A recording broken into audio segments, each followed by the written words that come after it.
kalau aku percayanya passion dan purpose itu tidak statis. Jadi itu pun memang hal yang rediscovering over time, self-invent lagi over time gitu. Jadi memang harusnya tidak statis. Jadi jangan merasa bersalah kalau ingin sesuatu yang lebih baik. Yes. Dan usahakan terus. Correct. Selamat datang di TITB With Me, sebuah podcast yang menceritakan extraordinary stories from extraordinary individuals yang selalu mempunyai semangat, tidak ada yang tidak bisa. I'm your host, Parwati Surya Udaya.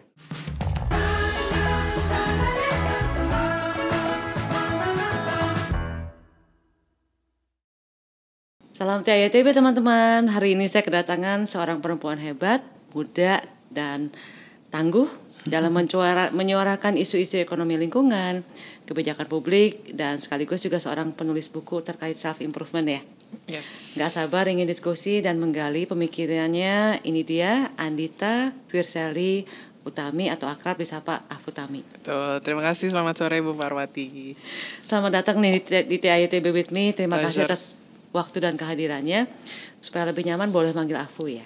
Tentu saja boleh. Ya. Aku manggilnya apa? Terserah mau Mbak, Bu, Par, silahkan. Okay. Apapun boleh. Oke. I'm free. Ini apa kabar nih? Sedang sibuk apa nih hari-hari ini? Kalau belakangan ini aku dan teman-teman lagi ngebangun website namanya bijakmemilih.id. Jadi itu website pendidikan politik terutama untuk orang muda yang beberapa diantaranya first time voters nih tahun depan. Jadi kita bikin politik lebih asik, lebih aksesibel, lebih gampang dimengerti buat orang-orang muda. Wah, oke. Nanti kita lebih gali lagi juga ya. Mungkin jangan-jangan bukan hanya untuk anak muda doang, untuk seperti saya juga perlu bisa belajar jadi lagi. Saya kagum nih kalau baca perjalanan hidupnya.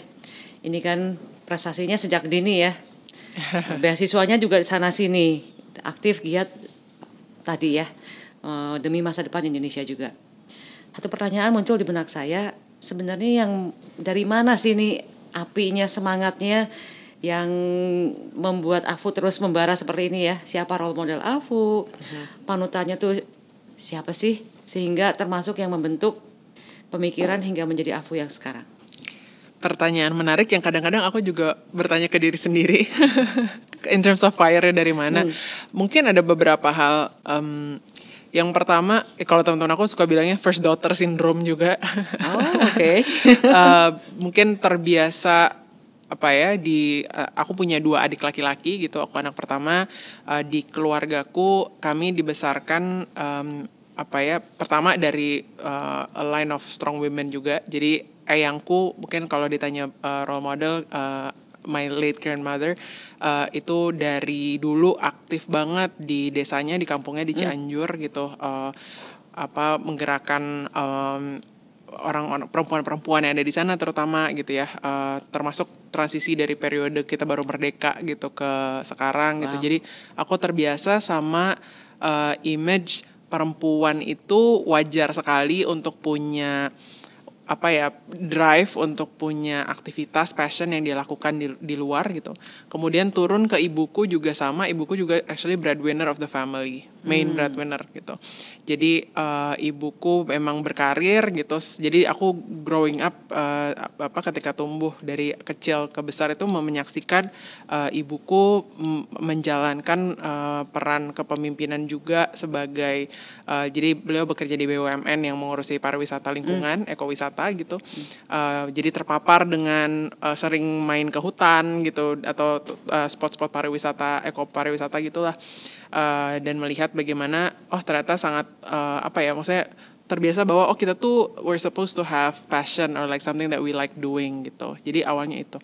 Nah, di saat bersamaan di rumah antara aku dan adik-adikku yang laki-laki tuh kita ayahku terutama mungkin yang paling ngebangun budaya di rumah gitu adalah gimana kita tuh sangat egaliter dan boleh berpendapat gitu. Jadi sangat wajar kita form our opinions on things gitu. Terus mungkin punya ide-ide yang idealis. Jadi kalau kondisi tidak baik itu membayangkan kondisi yang baik terus working towards that itu adalah suatu hal yang wajar gitu. Jadi mungkin kadang-kadang kan kita mungkin ada yang terbiasa menerima emang seperti ini kondisinya gitu. Tapi kayaknya kita tuh banyak dari diskusi tadi amongst eyang, ibuku, ayahku gitu. Mungkin aku jadi banyak kemudian membayangkan, dan kemudian aku juga kebetulan kuliahnya kan ilmu sosial gitu ya, S1-nya hubungan internasional. Jadi semakin banyak paham tentang berbagai isu sosial di sekitar, semakin juga membayangkan kondisi ideal tuh harusnya kita upayakan gitu, bukan kalau misalnya kondisi ideal tidak tercapai kita pasrahkan gitu. Jadi aku ngerasa dalam konteks isu lingkungan terutama gitu ya, atau ekonomi lingkungan, sebenarnya orang bukan nggak ngerti, ada yang sudah paham gitu, tapi kayaknya mungkin pembedanya tuh orang perlu percaya dulu bahwa kita bisa mencapai kondisi lebih baiknya gitu. Karena kadang-kadang orang ngerti ini masalah, tapi kenapa kita harus ngelakuin sesuatu, biarin aja gitu kan. Jadi kadang-kadang not necessarily because they don't know atau nggak aware banget gitu, tapi bahwa harus terdorong.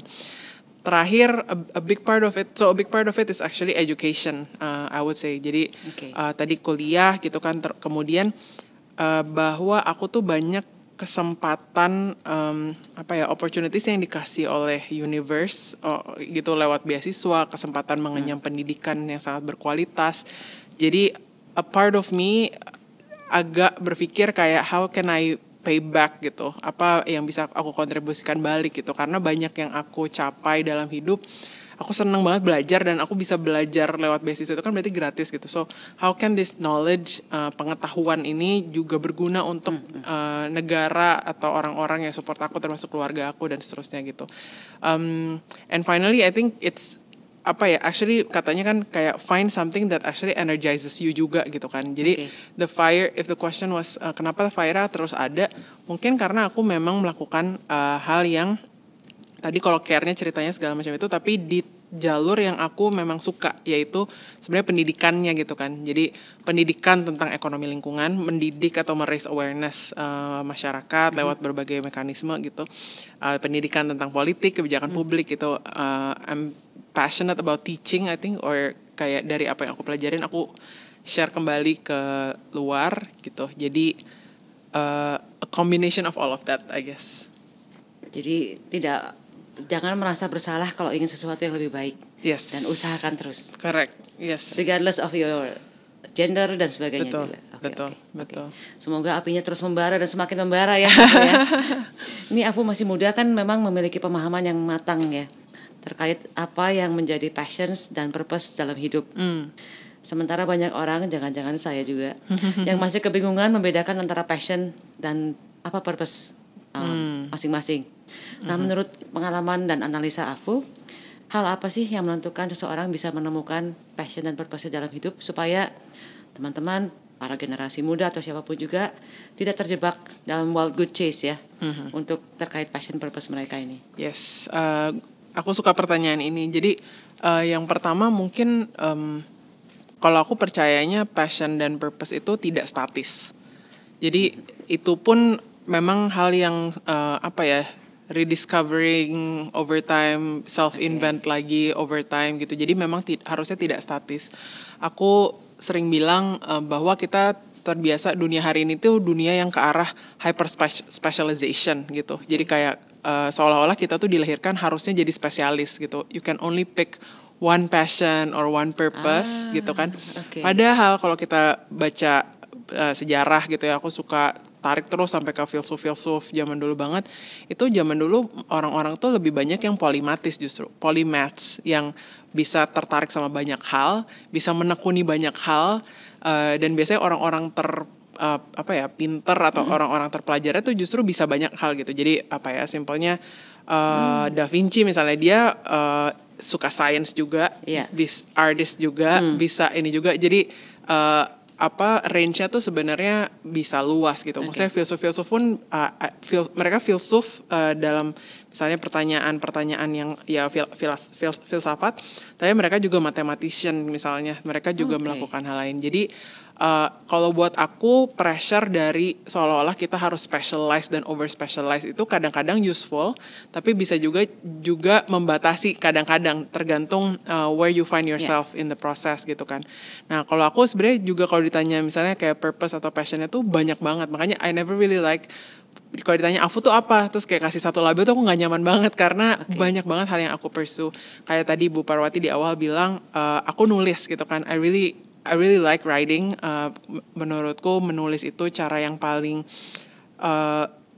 aku paling luwes gitu untuk berkomunikasi lewat tulisan gitu. Jadi I'm a writer, tapi apakah aku nulisnya cuma, jadi misalnya buku aku pun sebenarnya aku topiknya bisa beragam gitu misalnya. Terus aku suka ekonomi lingkungan, I do, in a way some people call me activist, tapi aku juga researcher, aku juga edukator karena aku ngajar entry point-nya gitu ya. Terus tapi bijak memilih juga movement misalnya gitu. Aku juga suka, I'm a very beginner tapi aku juga dancer gitu. Jadi kayak I think poinnya poinnya adalah don't limit yourself in discovering, and even when you think that you've discovered it, open up because you might maksudnya discover something new or kayak rediscover something you thought you weren't interested in gitu.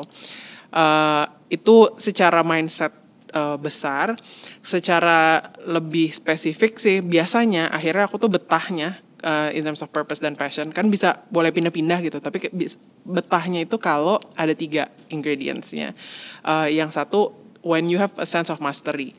Jadi biasanya susah juga kalau kita maksain mau punya purpose atau passion di hal yang ternyata kita emang nggak bakat banget aja di situ. Nggak maju-maju gitu. Nggak maju-maju. Tapi bedain sama gampang menyerah ya. Jadi kayak I think kurva belajar tuh emang pasti ada. Tapi understanding that biasanya membantu ketika I'm pretty good at this ternyata gitu. Pasti jadi lebih suka kan sama yang dikerjakan. Nah yang kedua biasanya di ruang-ruang di mana you have sense of autonomy gitu. Jadi di pekerjaan atau profesi di mana kita bisa berkreasi, bisa punya ruang eksplorasi, itu biasanya orang muda apalagi lebih passionate gitu.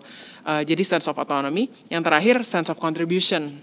Kayak merasa bahwa ini tuh ada manfaatnya.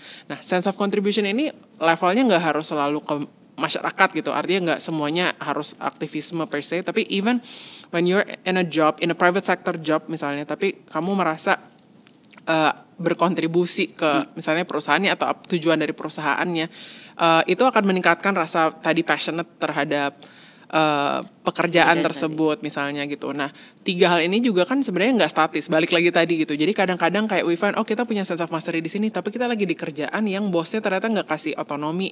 Aku jadi agak nggak happy nih gitu. Tapi bisa rediscovering ternyata di ruang yang lain ini aku dapat sense of contribution gitu. Jadi I think jadi bukan tadi wild chase tadi, tapi mungkin punya framework, jadi punya koridor gitu, tapi feel free to explore di dalam koridor tersebut gitu kali ya. Oke, tapi I think it's a very good reminder ya bahwa jangan stick to this predefine. Yes. Spesialis harus seperti ini, harus seperti itu. Sekali kamu ngambil sekolah ini, kamu harus kerjanya ini. Benar, gitu kan? Iya. Jadi yang suka, itu kan mindset yang bikin kita suka bilang kita salah jurusan gitu. Karena seolah-olah kalau kita belajar suatu hal tapi nggak dipakai ke pekerjaan tuh pasti wasteful, atau salah gitu kan. Tapi the way I see it kayak I enjoy belajar HI itu S1-nya. Tapi kan sebenarnya ternyata sekarang pekerjaannya banyak kebijakan publik. Was that a waste? Enggak juga. Maksudnya I learn other things from it. It enhance everything ya. Yes. Oke. Very interesting. Ini kalau terkait dengan purpose Afu nih untuk menjadi seorang tadi ya pengamat kebijakan publik dan ekonom lingkungan, among others ternyata ya, among others, dancer juga ternyata ya. A very bad one but yeah. Very modest. Kan butuh critical thinking yang kuat, nggak salah ya. Nah, boleh nggak Afu share kebiasaan supaya terus tajam ya critical thinking ini? Apa sih tips and triknya? Yes, beberapa mungkin yang pertama tuh pause dulu. Jadi ketika kita dapat informasi baru atau ada topik baru nih yang kita belum pernah ketahui sebelumnya atau dalam obrolan sehari-hari, apapun informasi yang kita dengar, take a second, ambil beberapa detik untuk kayak pause aja dulu. Jadi jangan langsung menyimpulkan gitu. Di kepala sendiri memproses dan memikirkan kayak bener nggak ya yang tadi orang ini bilang misalnya gitu. Jadi kind of just having that self conscious moment. Jadi aku bilangnya kayak self awareness moment, self conscious gitu. Karena ternyata kan yang paling membantu tuh yang aku tulis di buku juga gitu ya. Kita tuh ketika berpikir atau berpikir kritis tuh sebenarnya otak kita terbagi jadi 2 area besar lah mungkin gitu, yang berpikir secara sadar sama yang autopilot gitu kan simpelnya. Nah seringkali kan sebenarnya tidak berpikir kritis itu kita langsung bereaksi terhadap suatu trigger atau informasi gitu tanpa kita nyalain dulu otak sadarnya. Jadi jangan-jangan yang otak autopilot itu yang keburu gampang percaya sama sesuatu dan ini bikin kita gampang terjebak dalam kayak jebakan-jebakan berpikir yang kayak ini ngomongin mungkin gak harus tahun election ya, tapi social media lah, a lot of information yang kita terima di media sosial gitu. Kalau kita nggak punya that moment of kita baca sesuatu, ini nih saya lagi proses pakai otak autopilot, atau kalau saya coba take a second untuk nafas dulu, terus kayak bener nggak ya ini, terus coba pikir alternative explanation atau alternative hypothesis atau cari informasi dari sumber lain gitu, itu akan bikin obrolan atau apapun yang dilakukan lebih produktif lagi sih gitu. Jadi terutama if you're on Twitter, are you on Twitter? No. Yeah, no good. Gue no. Twitter, kayak Twitter tuh banyak banget ranjau-ranjau triggernya gitu kan biasanya, dan gampang banget orang marah di Twitter tuh gitu. Karena misalnya baca sesuatu langsung marah karena misalnya bisa jadi informasinya parsial atau di frame sedemikian rupa gitu. Karena critical thinking jadi membantu untuk kayak gitu, nggak gampang baca sesuatu tapi bener nggak ya gitu, kayak mungkin cari angle lain, cari potential explanation lain dan sebagainya. Itu satu. Yang kedua yang aku biasa lakukan juga dalam konteks decision making.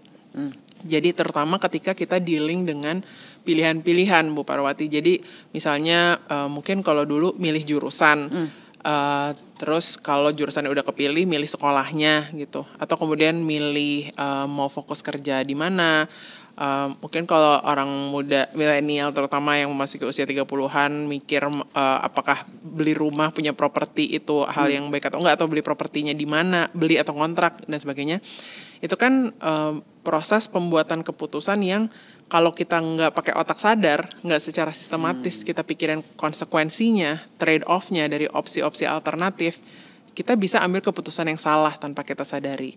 Nah, banyak orang dalam keputusan kayak gitu pun nggak sadar tapi mereka banyak sistem satunya gitu. Jadi misalnya if you don't write it down, jadi cuma mikir kira-kira ini ya, terus kayak galau-galau overthinking sendiri, ngobrol sana sini tapi nggak terarah, nggak terinform gitu.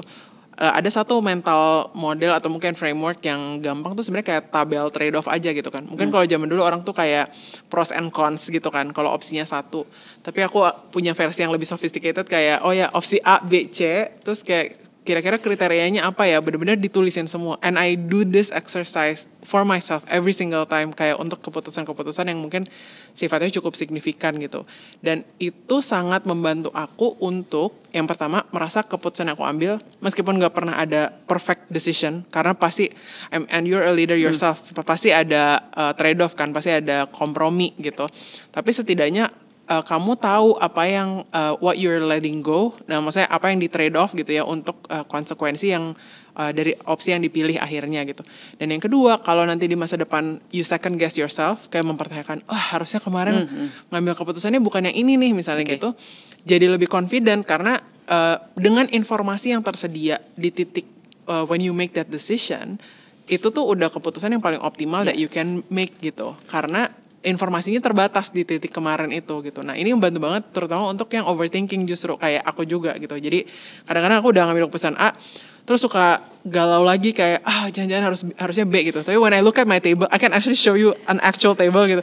Kayak anyway, when I go back to my table jadi kayak enggak, udah bener kok tadi keputusannya karena udah di systematically thoroughly think through gitu. Jadi no regret. Yes, membantu jadi no regret gitu sih. Actually curious juga mungkin kalau if you wanna share gitu kayak how do you misalnya make decisions, karena since you're in a position of leadership itu pasti kan banyak ngambil keputusan beda-beda on a daily basis gitu kan. Do you have a tips on your approach when you do that, when you make decisions? Masih pakai yang kuno tadi loh, yang pros and cons. Nanti harus, it's the same thing basically. Ini harus lihat tabelnya. Afu di bukunya ya. Oke. Jadi ya pasti ya yang tadi Afu bilang no decision is a perfect decision. Yes. So just make the best. Tapi tadi informasi memang menjadi sangat penting ya. Terus informasi yang lengkap, kemudian backgroundnya, dan yang buat saya sangat membantu itu adalah know clearly the objective. Ya.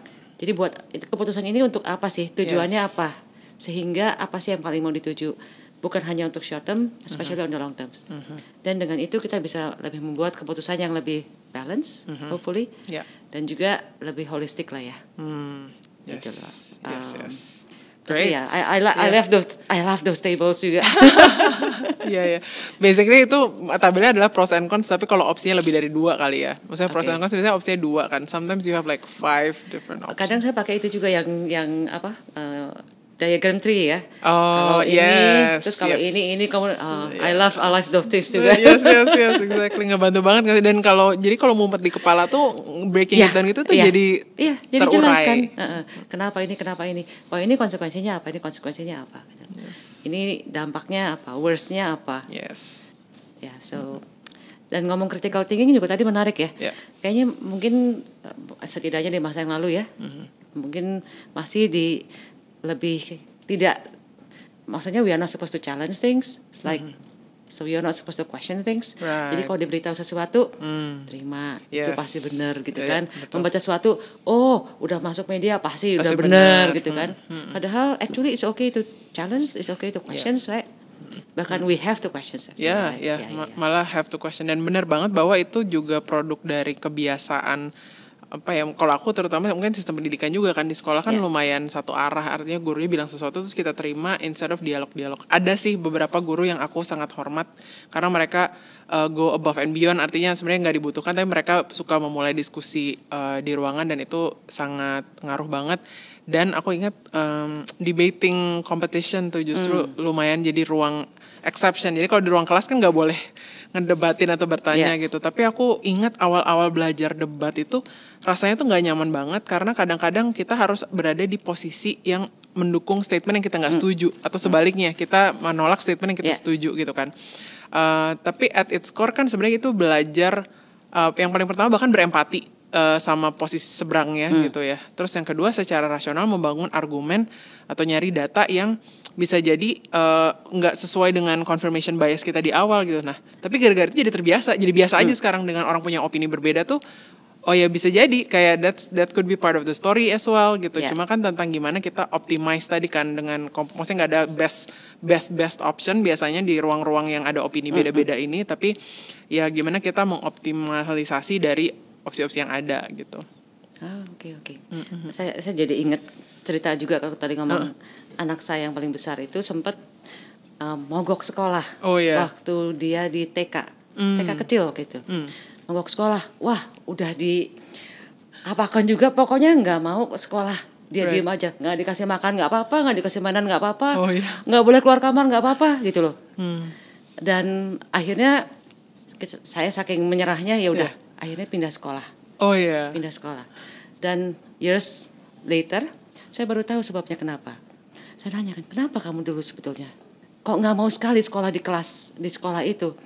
Nah, iya, aku nanya di kelas, aku banyak tanya. Terus guru aku bilang aku goblok katanya. Jadi ya udah kalau gitu ngapain aku sekolah gitu loh. So I think I'm glad at least I raised them untuk silahkan bertanya gitu loh. Tapi ya hopefully generasi sekarang udah semuanya udah jangan seperti dulu lah ya. Mungkin ya. It's okay to ask questions, bahkan you have to ask questions, you have to challenge. Dan tadi as you said, maksudnya ngaruh banget bahwa budaya it's okay to ask question di rumah tuh jadi default kan. I mean the only reason your kid could ask could be that kind of person who ask questions karena mungkin di rumah di enable kan gitu. Nah, di banyak rumah belum tentu this is the case, right? Bisa jadi. Kadang saya ingat juga masih ada yang bahkan misalnya di keluarga besar saya, kadang kalau mau nanya atau men-challenge itu dianggap tidak hormat. So I think kembali sosiologi ya kita harus. But times are changing. So yes. Okay, thank you.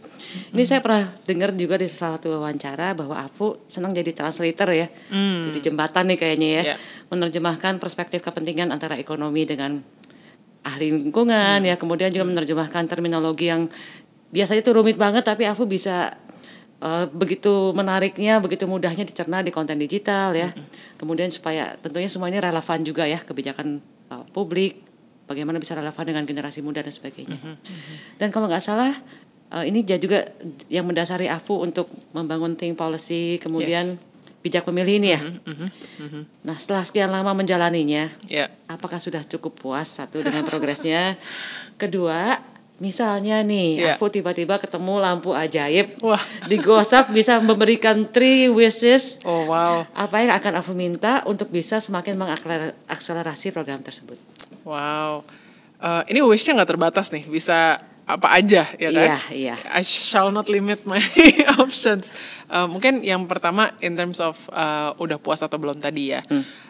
Sangat-sangat puas sih dan sangat berbangga, sangat berbesar hati sama tim terutama. It's not just my effort gitu, kayak jadi kami isinya ada sekitar 40 sampai 50 orang staff yang di sekretariatnya. Oke.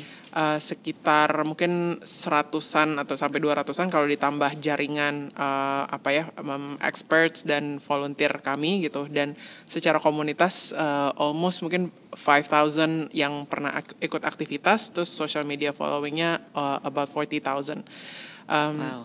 Nah ini semua gitu yang bikin tadi bangga berbesar hati adalah karena ini semua bergerak dan mengamini bahwa ternyata yang orang muda, terutama mungkin orang muda, tapi nggak terbatas sih sebenarnya, tapi mungkin especially orang muda yang merasa kebijakan publik di Indonesia harus lebih baik itu nggak sedikit gitu. Yang paling awalnya itu dulu kan, karena sometimes you can feel lonely. Kayak apa sih ini mau mendorong kebijakan publik, dan it's a very heavy kesannya tuh apa sih kebijakan publik gitu, mendingan ngurusin yang lebih happy aja lah gitu misalnya kan. Tapi ternyata nggak sendiri, itu dulu aja udah membesarkan hati gitu. Terus yang kedua, the mix of talents that we have in the secretariat itu tuh sangat-sangat diverse in a way that's complementary dan magical sih, I would say gitu. Jadi misalnya anggap aja misalnya bijak memilih gitu, dan ini memang kita tap into, I think what we're doing is we tap into the creativity, innovation part of orang muda gitu. Maksudnya selama ini kan orang muda kontribusi, tapi kan sebenarnya yang paling powernya tuh especially these two things I would say, kayak creativity, innovation, dan kemampuan memecahkan masalah dengan keberanian untuk memecahkan dengan cara-cara baru gitu. Misalnya dengan bijak memilih nih gitu, itu tuh contoh cara kita melakukan hal lama tapi dengan cara baru gitu. Artinya pendidikan politik tuh bukan pertama kali dilakukan kan. Kayak we've been doing this for a while. Tapi timnya itu kombinasi antara I would say policy nerds like myself yang riset, bacaannya tuh kayak kebijakan publik heavy gimana gitu, tapi sama designers like web developer, UI UX designers yang kerjaan sehari-harinya mungkin mereka kerja di startup sebenarnya main kerjaannya. Jadi mereka biasa nge-build produk website yang berorientasi user, cantik, mudah dipahami dan segala macam. Terus ada juga a bunch of writers dan tadi si translator tadi gitu ya, yang basically membahasakan lah misalnya yang riset expertise ini ke dalam yang lebih mudah dimengerti gitu kan. Nah ini kan 3 set skills yang yang jarang-jarang ngumpul di satu ruangan gitu, terus bisa bikin sesuatu, maksudnya inisiatif kayak bijak memilih gitu, di mana kita bikin website yang sangat I think I really like the design, that we receive a lot of feedback bahwa ini kayak sangat mudah dipakai dan clear banget, cantik banget websitenya, tapi dengan informasi yang kredibel karena tadi the research is robust, dan bahasanya mudah dimengerti, and we even use memes in our kayak social media itu, pakai meme yang gampang dimengerti, maksudnya yang bisa dipakai orang muda gitu kan. Nah, this kind of innovation kan sebenarnya ya tadi unik dan gak nyangka bahwa when we started this journey gitu, when we started Think Policy, gak nyangka talent yang attracted to help us build this together tuh bisa kayak gitu.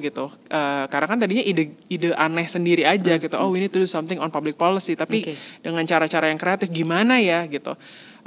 Tapi apparently what they say, right, when you put out an idea out there and people like it, you attract the same feathers, apa sih istilahnya gitu, kayak flock of the same feathers of jadi kayak orang-orang yang like minded, juga talentnya banyak, beda-beda, keren-keren gitu, bisa ngumpul. Jadi can we do more?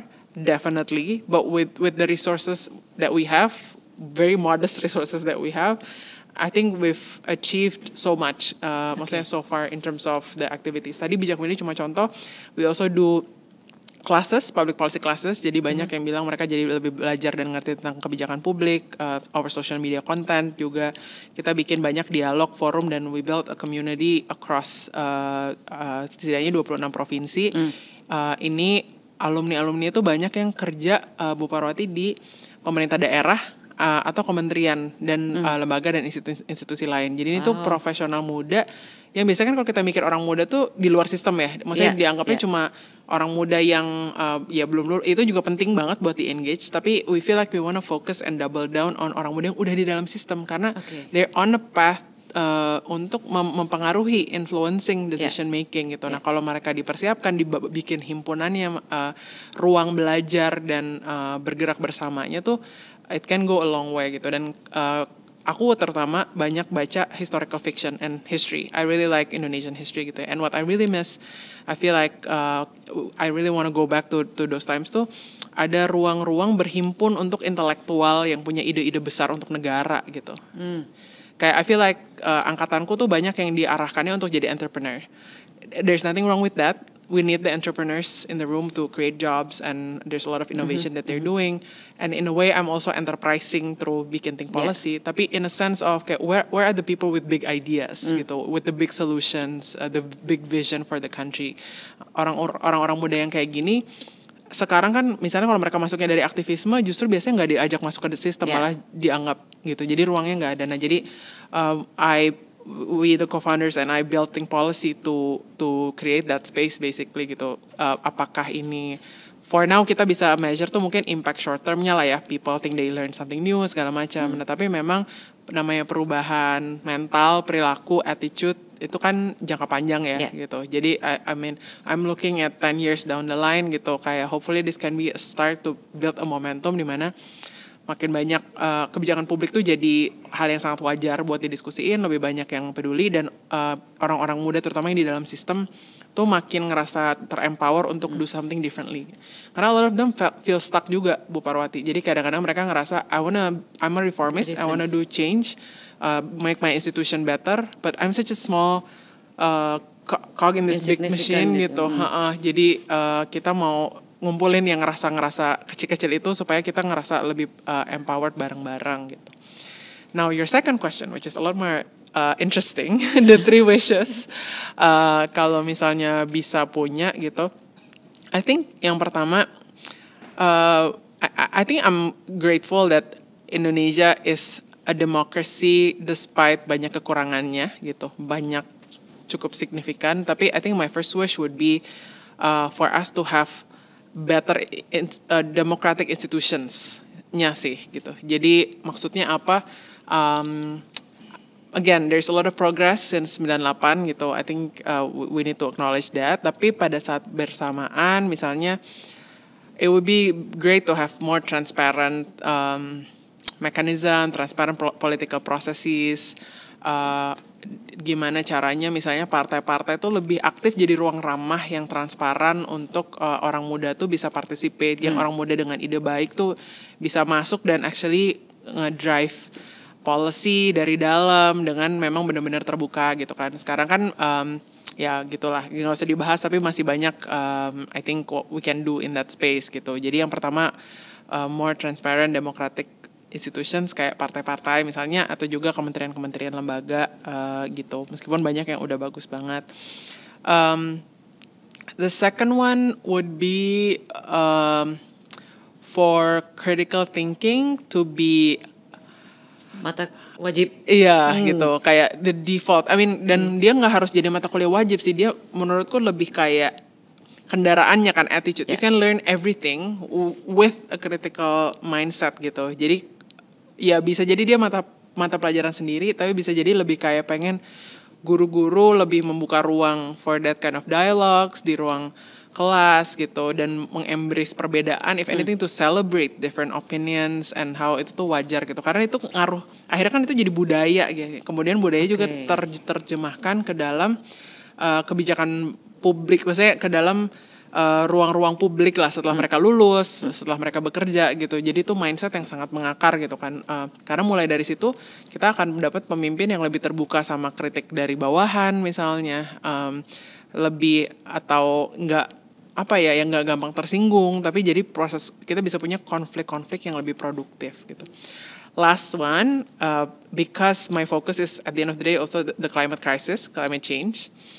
I don't know exactly wish-nya tuh apa, tapi kan dengan semua trajektori dampak krisis iklim ini, banjir yang makin parah kita rasain, makin panas, kebakaran hutan, all of that is really scary actually gitu. Dan banyak data yang nunjukin orang muda itu, Bu Parwati, banyak yang very anxious.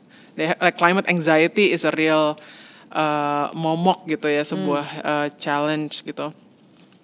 Jadi I don't know, somehow magically gitu kita bisa transisi nih model ekonomi kita hari ini ke arah yang lebih kompatibel dengan batasan planet gitu. Jadi mungkin apa ya, semua pemimpin politik dan bisnis jadi punya kesadaran yang sama gitu. Kalau ini kan Gini Wish gitu, bahwa kita tuh nggak bisa tumbuh nggak terbatas. Tumbuh is good, tapi it has to be purposeful type of pertumbuhan gitu. Jadi pembangunan itu harus purposeful, it has to be, goalnya harusnya kesejahteraan sebanyak mungkin orang, bukan memperkaya sedikit orang saja misalnya. Dan goalnya harus bahwa kita mempersejahterakan sebanyak mungkin orang di dalam batasan planet, karena memang ada batasnya gitu. When we overexploit, kemungkinan sebenarnya itu akan nyerang balik juga. Jadi gede banget ya wishesnya, tapi ya those are my three. Boleh aku komentarin ya. Yes. Yang ketiga tadi, jadi kan kayak misalnya di usaha ya. Yes. So actually you should not make a choice between mau tadi business atau planet gitu kan. Yeah. Actually harus bareng gitu loh. Yes. So it's not a choice. We have to do the business in a sustainable way. Yeah. Yeah, and I know that you're one of the earlier mungkin actor in the ESG side yang environmental, social and governance standards ini mungkin ya, framework ini. Mungkin you can share a bit as well of how that came to be and how your commitment to ESG misalnya, or to environment especially in the business that you do. Oke. Jadi memang di OCBC NSP ini juga tadi sama kayak mata kuliah ya. Yeah. Jangan ada satu bagian yang khusus ESG gitu. Yeah. Karena we believe ESG is the responsibility of the whole organizations. ESG is our way of doing things. Yes. Mau the way we operate our branches, the way we operate operationally, sampai the way we do business. Jadi kita melihat ESG itu, kalau perbankan kan pasti perannya banyak ya. Satu, when we finance customers, please make sure that it's green, make sure it's something that it's give good impact untuk society dan sebagainya. Ya, itu jadi makanya dari pemberian dananya dan sebagainya. Ini kita juga banyak belajar dari IFC, karena IFC itu sempat jadi pemegang saham kita di 2001. Sebelumnya memang mereka sudah memberikan bonds dan sebagainya ya.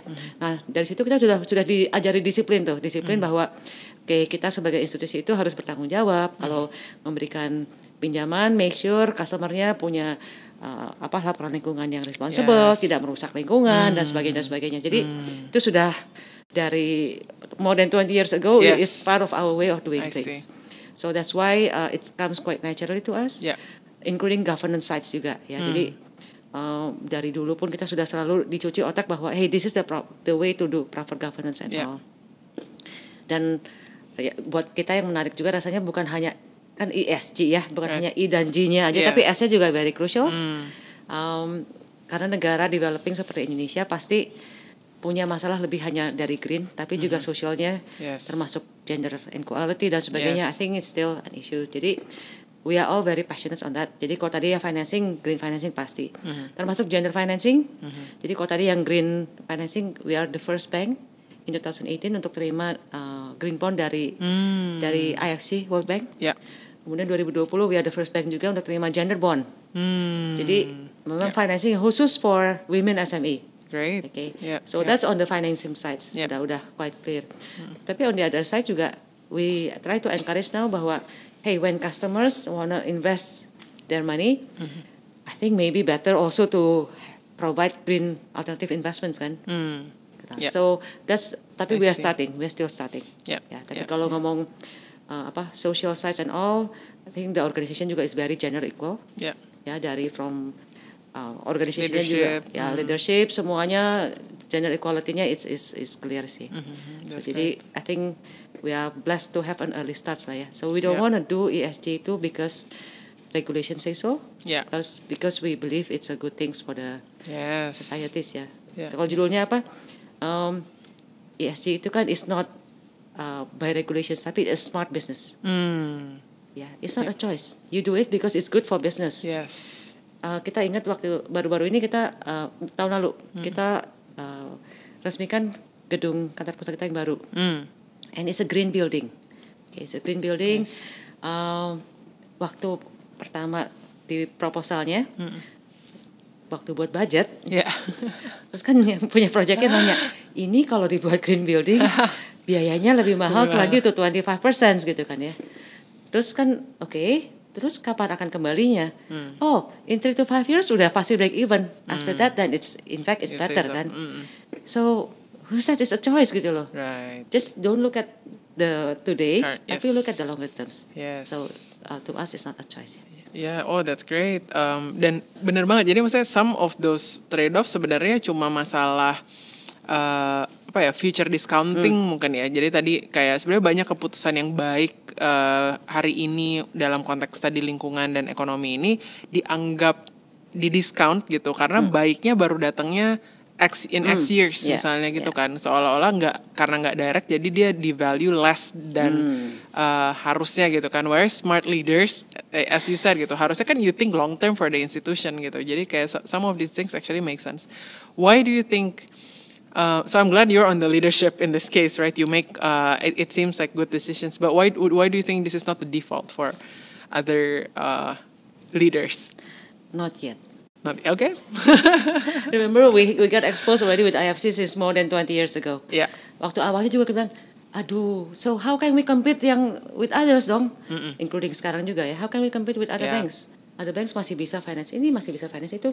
Kita ini nggak boleh, itu nggak boleh. But actually it's good.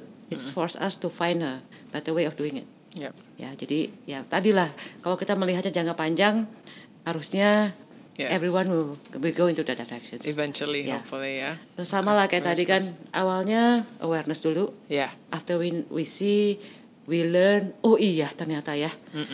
Saya ingat perasaan saya waktu ini saya naik perahu di Kalimantan lihat orang hutan. Terus ada orang pada nebang pohon kan.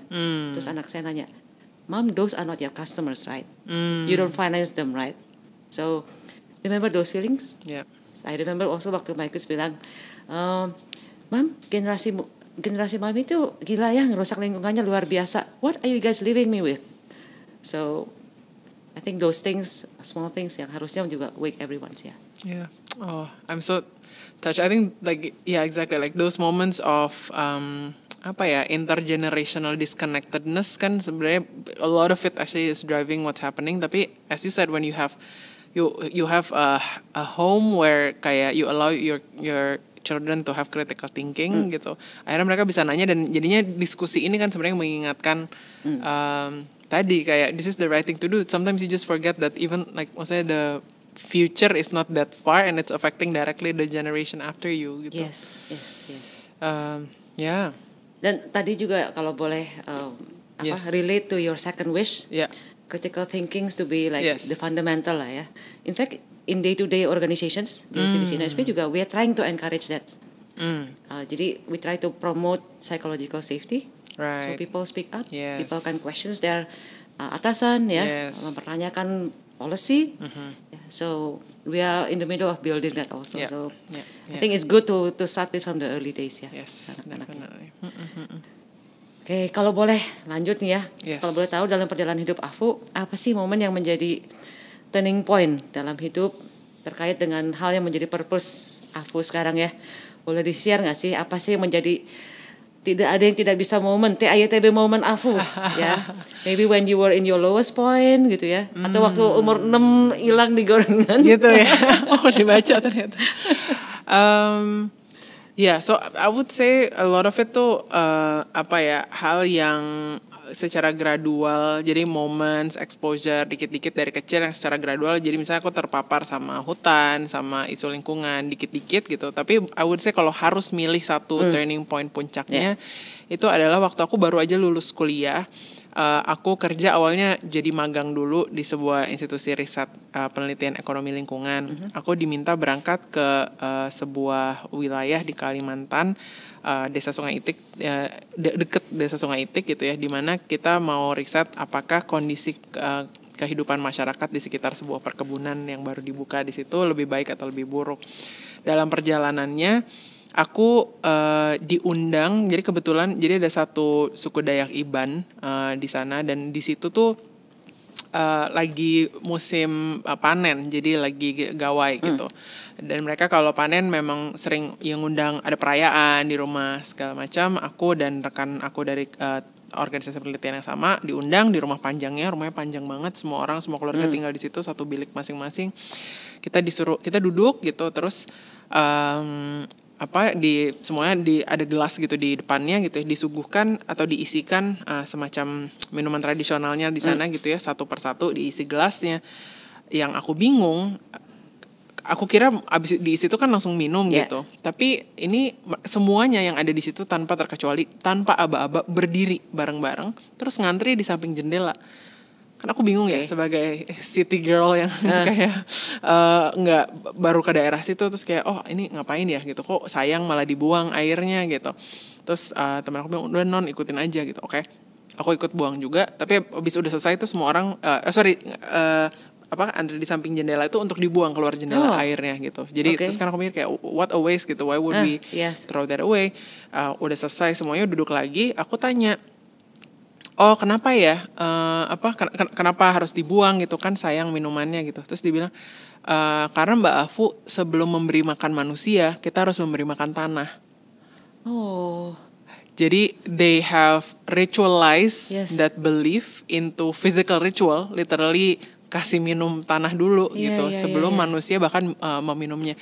Dan ini sefundamental itu di dalam kearifan adat suku Dayak Iban ini. Ini bukan diajarin dari luar, bukan apa, ini sesuatu yang mereka percaya dan ketahui dan hidupi gitu, dihidupi sehari-harinya, bahwa sumber daya yang mereka butuhkan itu semua disediakan, di-provide oleh hutan dan oleh alam di sekitar gitu kan. Jadi ketika kita yang mendrive model ekonomi kita hari ini kan ekonomi yang sangat berorientasi konsumsi manusia gitu kan, seolah-olah kita take and take dan itu semua seolah-olah dijustifikasi gitu karena kita spesies yang paling hebat atau apapun yang mendasari ketamakan atau rasa bahwa infinitely we can always exploit from natural resources gitu.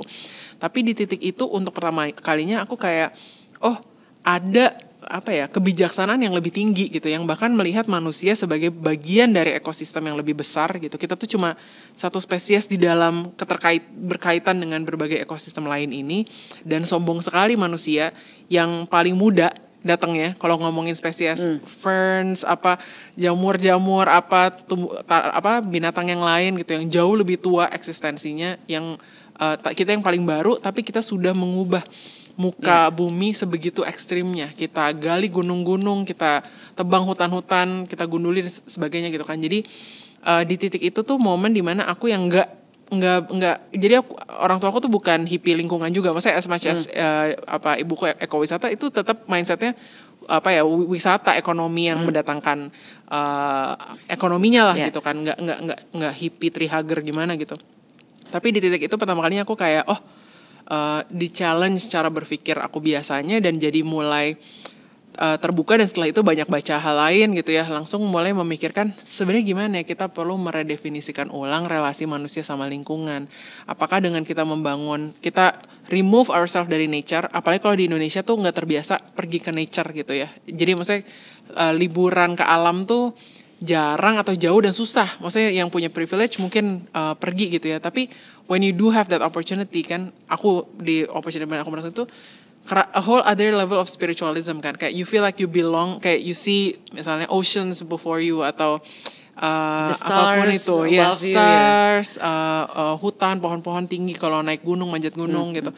Tuh kerasa damai, connected gitu kan. Whereas we spend most of our lives basically in this concrete jungles yang kayak removed completely from the nature, and then we think yang kita butuhin itu benda-benda ini semua gitu, yang sebenarnya jadi bikin kita tidak koneksi gitu. So that was kind of my turning point to rethink. Tapi tadi ya semangat aku tetap nge-translate. Jadi kayak for me that kind of wisdom is what I need to translate into different frameworks. Mungkin nggak semua bisa relate menurut aku sih semua orang bisa tersentuh ya, tapi aku nggak tahu sama cerita itu. Where jadinya sekarang the way I wanna focus my work juga sebenarnya menawarkan alternatif framework ekonomi gitu. Seperti apa sih post growth economics atau post atau how do we improve capitalism as it is right now? It's not, I think we all know it's not the most perfect system in the world, tapi how are we gonna improve it, in what ways? How do we make sure we can redistribute semua economic development ini dengan adil dan merata misalnya gitu. Jadi I think that is a different language for the same thing, which is sebelum kasih makan manusia kita harus kasih makan tanah. Jangan hanya meminta tapi harus bisa memberi juga. Yes. Oke. Jadi semua sebenarnya ini interconnected ya. Ya, referring to your book menjadi ya. So is this the trigger point? Is that why you come up with that book? Dan kenapa narasi itu menjadi penting untuk disampaikan ya? Yes, yes and no. In a sense, a big chunk of the book is about my relation with isu lingkungan dan ekonomi ini. Jadi lumayan banyak dan itu benar momennya ini. Tapi kenapa buku in particular? Mungkin jadi aku sering banget Bu Parwati dapat pertanyaan, ada nggak rekomendasi buku tentang berpikir kritis gitu. Jadi kayaknya banyak orang yang tadi ngedengerin podcast, ngikutin karya-karyaku yang lain, terus bilang Mbak Fu nih bisa kritis banget ya orangnya gitu, berpikir kritis tapi juga bisa mengkomunikasikan. Ada nggak rekomendasi buku yang kamu baca gitu? Nah, dan aku selalu bingung jawabnya karena I don't think it's one book. I think ini kayak aku baca banyak buku, makanya ada a little bit from here, a little bit from there. Terus banyak diantaranya juga pengalaman hidup, bagaimana orang tua aku meraise aku. Banyak kan kombinasinya. Akhirnya biar kalau orang tanya Mbak Fu belajar critical thinking pakai ada rekomendasi buku nggak? Aku kirimin buku aku sendiri gitu. Jadi lumayan it comes from that demand need gitu yang aku rasa juga aku pengen ngebagi itu gitu. Apa aja sih kerangka-kerangka berpikir yang bantu untuk kita bisa lebih kritis, how do I framework yang aku pakai buat decision making. Ada memoirnya juga lumayan banyak, tadi cerita kayak tadi ada di bukunya juga, ada berbagai cerita-cerita lain tentang bagaimana aku memaknai nasionalisme misalnya, gimana aku punya love-hate relationship sama Indonesia, atau tentang juga isu kesetaraan atau privilege gitu. How do I deal with my own guilt of privilege misalnya gitu. Nah, jadi karena aku ngerasa nggak sempurna kalau jawab orang kayak ada rekomendasi buku kebijakan critical thinking nggak gitu. Tuh nggak pernah ngerasa ada jawabannya. Jadi now I have, if there's one book that I think hopefully will help you to learn about critical thinking a bit more, buku ini jawabannya gitu. Mudah-mudahan. Oke. Ngaku udah beli, mencoba membaca, tapi ternyata it's very heavy. Yes, it is. So it will take time. I think it's good we have 5 days holidays. Termasuk mengupas diri bawang itu ya. Yes. So itu salah satu poinku juga. Jadi kayak self awareness as a core part of critical thinking gitu. Jadi kadang-kadang orang tuh mikirin critical thinking buat keluar. Jadi ngekritik informasi luar atau sistem apa di luar, tapi lupa critical thinking mulai dari dalam itu yang duluan diri dulu ya. Betul. Gimana kita punya our own biases, triggers, segala macam tuh kita perlu kritis dalam tanda kutip ke diri sendiri dulu. Oke. Ya, very interesting. I think I'm looking forward untuk baca itu. Yes, thank you. Ini kalau nggak salah Mbak Fu juga berharap Indonesia masa depan bisa menciptakan lebih banyak green jobs. Ya, kalau dari analisa aku sendiri, sektor industri atau green job apa ya yang kira-kira paling punya potensi untuk Indonesia, especially untuk contribute agar Indonesia menjadi top 5, top 10 economy largest ya in the world, 2045. Yes, I wanna refer back to your point sebelumnya tentang yang penting tuh objektifnya jelas kan gitu. Jadi misalnya kalau kita ngomongin green industry atau sektor mana yang mau didorong nih, objektif utamanya apa dulu gitu. buat aku salah satu objektif utamanya sebenarnya kan adalah memitigasi dampak krisis iklim ke 2030 ini. Jadi gimana menjaga 2 derajat Celcius, target Paris Agreement harusnya 1,5 udah pasti lewat, tapi 2 derajat di 2030 gitu. Jadi kalau misalnya itu prioritasnya, berarti kan ada sense of time urgency yang lebih besar. Jadi maksudnya kalkulasi ekonominya pun agak berbeda dari kalau kita tidak ada deadline itulah ya. Jadi saya nggak ada deadline, tipping point, krisis lingkungan ini mungkin beda. Nah, tapi karena itu sebenarnya salah satu potensi yang paling cost efektif buat Indonesia tuh memang natural capital. Jadi suka bercanda, Elon Musk kan sempat nge-tweet, siapa yang bisa nemuin teknologi untuk meng-capture karbon dari langit, dari atmosfer maksudnya gitu, nanti saya bayarin berapa juta dolar. Itu ada orang Indonesia kayaknya yang balas gitu, oh kalau pohon gimana? Maksudnya Elon Musk mikirnya tuh teknologi carbon capture gimana when we have trees basically gitu kan. Jadi dan Indonesia ada analisisnya, Indonesia dan Brazil adalah 2 di antara beberapa negara yang paling cost efektif. Artinya tanahnya subur, cost efektif lah, bukan murah juga, tapi artinya untuk membangun, menghijaukan Indonesia gitu, yang sebenarnya kontribusi penurunan emisinya bisa signifikan vis-a-vis kalau di compare dengan biaya yang keluar lah gitu. Artinya nah beda sama kalau goalnya misalnya dorong misalnya industrialisasi ekonominya, mau pindah ke secondary atau tertiary sectors in the economy gitu, itu kita bisa omongin juga. Tapi I think dengan goal Paris Alignment atau Paris Agreement tadi, itu tuh yang cepet, artinya maksudnya murah dan kita bisa restore. We need to protect our peatlands, jadi wilayah gambut itu tanah gambut gitu yang menyimpan karbon banyak banget.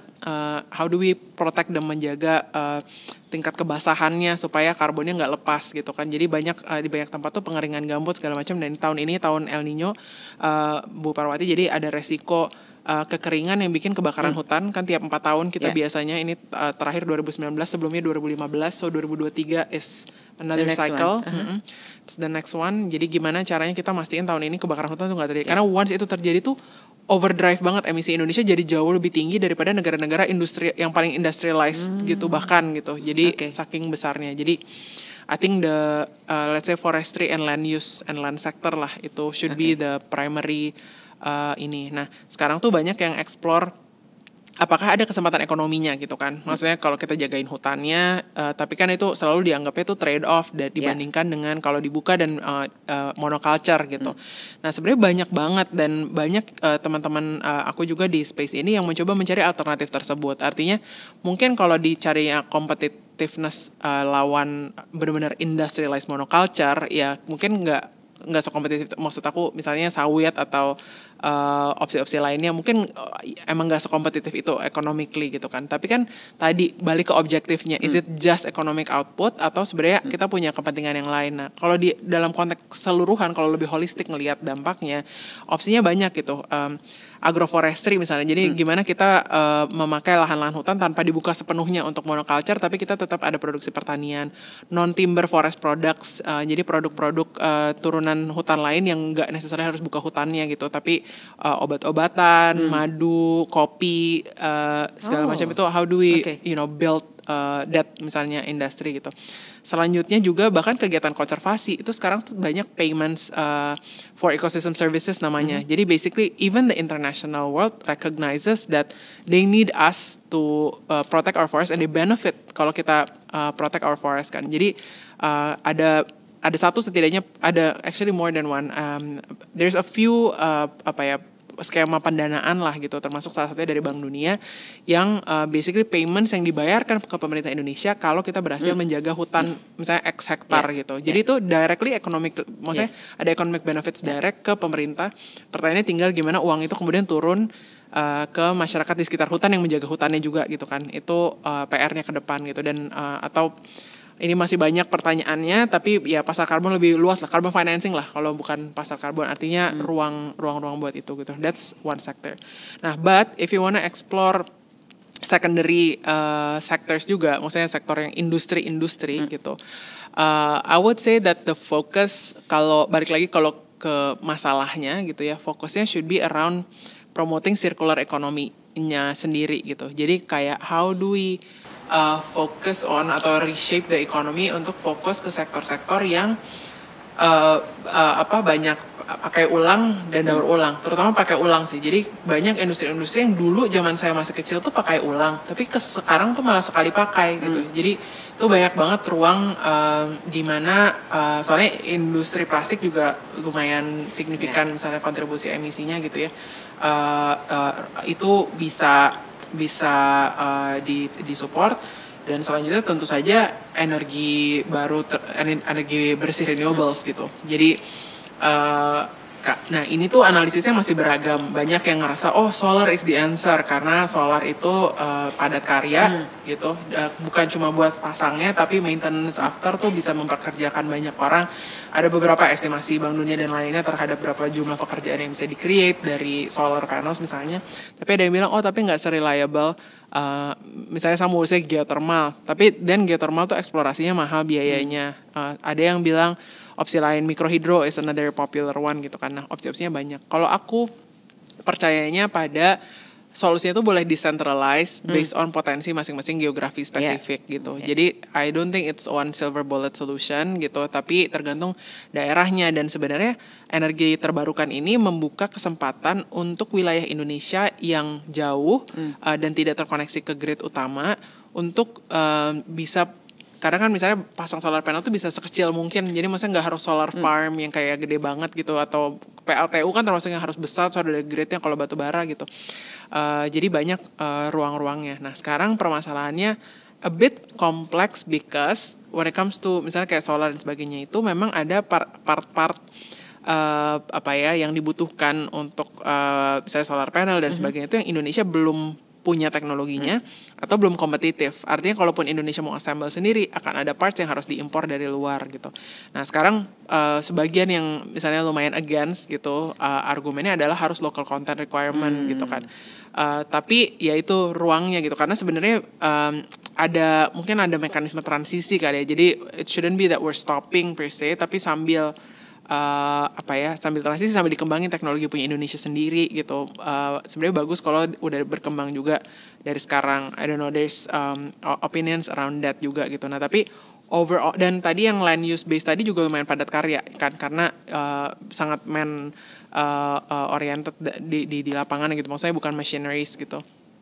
Jadi intinya sih potensinya besar. There will always be trade-offs, consequences, as you said. It's not like one perfect, everything will be perfect. Tapi it goes back to the objective gitu. I think permasalahannya hari ini belum semua pemimpin politik dan bisnis sepakat sama objektifnya. Ada yang masih ngerasa objektifnya deadline-nya masih panjang gitu. Tapi ada yang ngerasa objektifnya lebih urgent sebenarnya karena udah kita rasakan dampak krisis iklimnya gitu sih. Tapi overall I think the positive story is definitely out there. There is a lot of opportunities, jobs, investment opportunities juga yang bisa didorong untuk solusi-solusi iklim ini. Dan terutama untuk negara seperti Indonesia yang sangat amat kaya dengan alamnya ini ya. Okay. Dan ini jadi sebenarnya relate to your, kalau nggak salah dari salah satu your Instagram quotes ya. Untuk mewujudkan visi 2045 kita harus tidak punah di tahun 2045 gitu ya Mbak. Yes. Aduh terima kasih banyak, I learned so much today. Likewise. Terima kasih banyak Mbak Futami untuk sharingnya. Mudah-mudahan teman-teman yang menyaksikan bisa mendapatkan inspirasi dan pelajaran berharga, dan salam sehat selalu. Thank you Bu Parwati for having me. Thank you.